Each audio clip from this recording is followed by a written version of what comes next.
สบายดีเนาะวันนี้จะมาสอนแนะนำการสร้างเว็บไซต์แบบไซต์ Laravel เนาะที่จริงตัวนี้มาต่อจากเวิร์กช็อปที่แล้วไปเมื่อวานนี้เนาะเพราะว่ามันบ่แล้วเมื่อวานนี้เรามีเวลาค่อนข้างจำกัดนะก็เลยบ่แล้ววันนี้จะมาสอนต่อนะจะเริ่มต้นใหม่เลยเนาะว่าตั้งแต่วิธีการติดตั้งแล้วก็จนเฮ็ดอหยังแล้วพุ่นแหละ CRUD ที่รวมกันเบื้องต้นก็ถ้ามิดสำหรับไผที่บ่ทันได้ติดตั้ง Laravel เนาะอยากให้เข้ามาติดตั้ง Laravel ก่อน จะเฮ็ดเป็นวิดีโอไปเนาะเพราะว่าถ้าเฮ็ดวิดีโอยาวว่าเดียวเดี๋ยวรำคาญจะเฮ็ดเป็นวิดีโอคล้ายๆเป็นซีรีส์ไปจนจำแล้วเนาะวิดีโอนี้จะมาแนะนำการติดตั้ง Laravel ซื่อๆเนาะบ่ได้มีหยังหลายคือถ้าอยากติดตั้ง Laravel ได้เนาะก็ต้องติดตั้ง Composer ก่อนเนาะเดี๋ยวเข้าไปอันนั้นก่อนไปเว็บไซต์ของ Laravel ก่อนจะมีdocumentation เนาะ installation ให้เข้ามาในนี้เนาะแล้วก็ มันจะมีให้ดาวน์โหลด Composer อยู่นี่เนาะ install Laravel อยากให้ทุกคนเข้ามาโหลด Composer ก่อนหลังจากเข้ามาเว็บไซต์ของ Composer แล้วให้ดาวน์โหลดเลยกดดาวน์โหลดแล้วกดอ่าดาวน์โหลดอยู่นี่เนาะ download and run Composer setup นี่กดไปเลยโอเคหลังจากดาวน์โหลดแล้วให้ทุกคนทำการติดตั้งเนาะแต่อันนี้จะบ่ติดตั้งเพราะว่าติดตั้งละอยู่ในคอมในนี้เนาะให้ทุกคนคลิกไปที่ดาวน์โหลดนี่เลยหลังจากติดตั้งแล้วอ่าบางเครื่องก็สามารถใช้ได้เลยแต่ถ้าบางเครื่องใช้บ่ได้ให้รีสตาร์ทเครื่องก่อนเนาะเพราะว่าคือ Windows 7บ่หรือรุ่นเก่าๆมันอาจจะมีปัญหาเรื่องนี้บ่เป็นหยังเนาะถือว่าสำเร็จไปละบัดนี้เฮากลับมาLaravelคือเก่าหลังจากติดตั้งComposer ไปแล้วเนาะ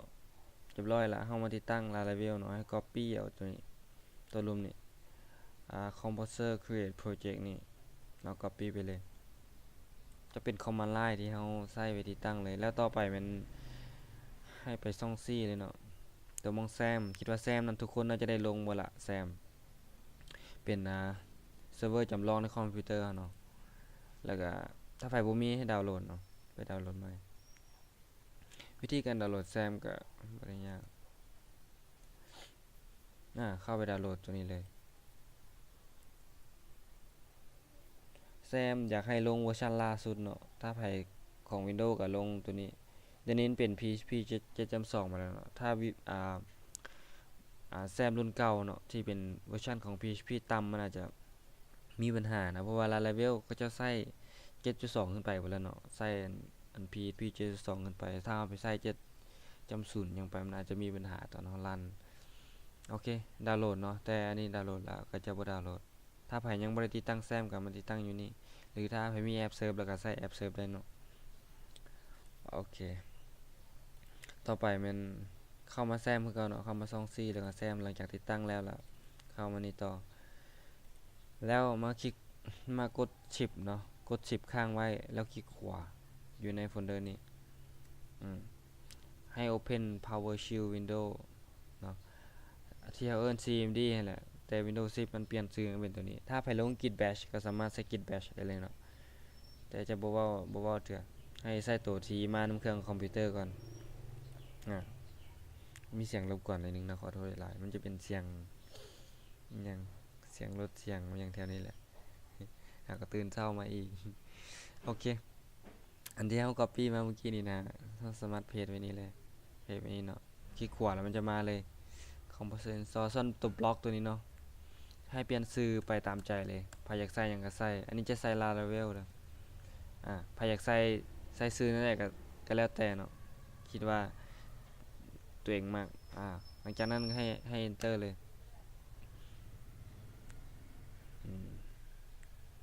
ถ้ามันจักหน่อยเนาะบ่จักหน่อยแล้วโดนเติบแต่ต้องเน็ตเด้อเขาบอกเราบ่ต้องเน็ตดาวน์โหลดบ่ได้เลยถ้าโดนเติบเนาะ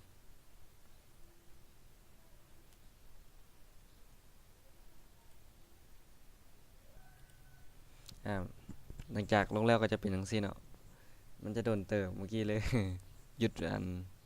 บันทึกหน่อยนึงเดี๋ยวนักซื่อๆหลังจากทุกคนท่าโดนเติบแล้วมันก็จะแล้วเนาะเพราะสังเกตเบิ่งจังนี้เนาะPHP Artisan Key Generate นี่ค่อนข้างนี่ถือว่าแล้วนะถ้าไป เจอจังซี่แสดงว่าดาวน์โหลดแล้วเนาะมาเบิ่งว่ามาบ่เห็นบ่Laravel folder Laravel เข้ามาละ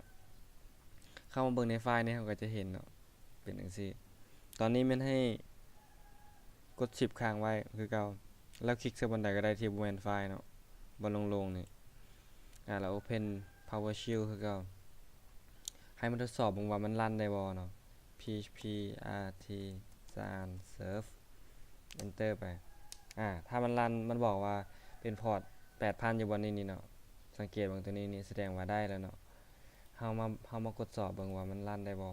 โดยการพิมพ์ localhost แล้วก็2จ้ำพอร์ต 8,000 เนาะแล้ว enter มาละแสดงว่าเฮาติดตั้งสมบูรณ์แบบเนาะถ้าบ่มี error เลยเฮาจะเข้ามาหน้านี้แสดงว่าติดตั้งสมบูรณ์แล้วเนาะเดี๋ยวถ้าไปฮอดหน้านี้แล้วถือว่าสมบูรณ์ละติดตั้งได้เรียบร้อยละต่อไปเฮาจะมาแยกไฟล์อย่างต่างๆเนาะแต่ขอหยุดส่ำนี้ก่อนวิดีโอเนาะเดี๋ยวเฮามาต่อกันกับวิดีโอต่อไปเนาะแล้วเจอกัน